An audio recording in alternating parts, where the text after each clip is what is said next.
Scott Walker, get this.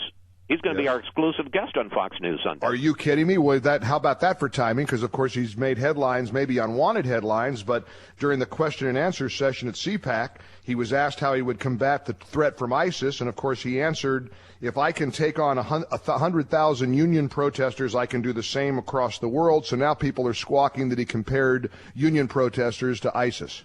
Well, I must say, when he spoke, I was watching it on TV, and he did very well and got a huge response from the crowd.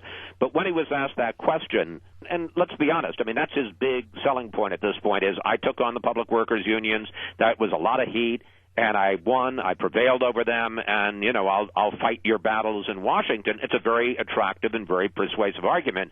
But when he was asked about ISIS and he went there again, I have to say I winced.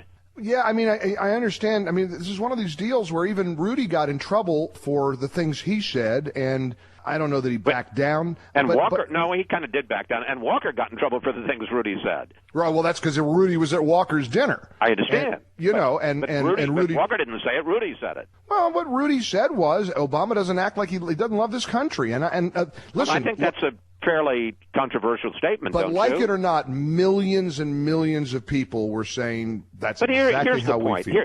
Here is the point, and I'm sure there are a lot of your listeners who believe this.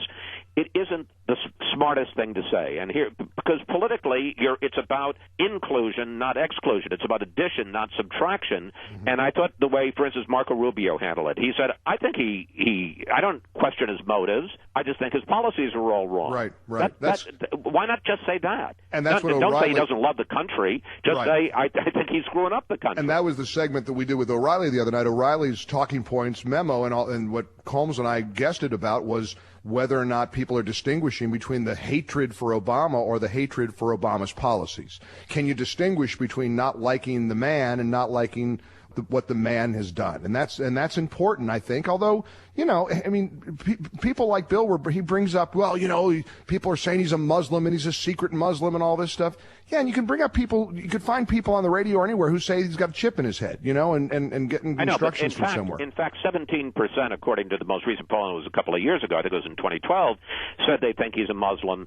And I think that's higher. I think there's a higher percentage. I don't think people want to admit it. I think a lot of people. Okay, but here's all I'm saying, and even the Wall Street Journal, which is very conservative, said you can assume people's good faith and not vilify them personally, but disagree with them incredibly strongly. In other words, I think you can say, is Obama a Christian? Yes. Does he love his country? Yes. Is he totally screwing the country up? Yes. I think you can say those things, and I think that's probably a wiser way to go. But Chris, when you take on Americans, but do you think he loves the country or not? I don't think he acts like he loves this country very much.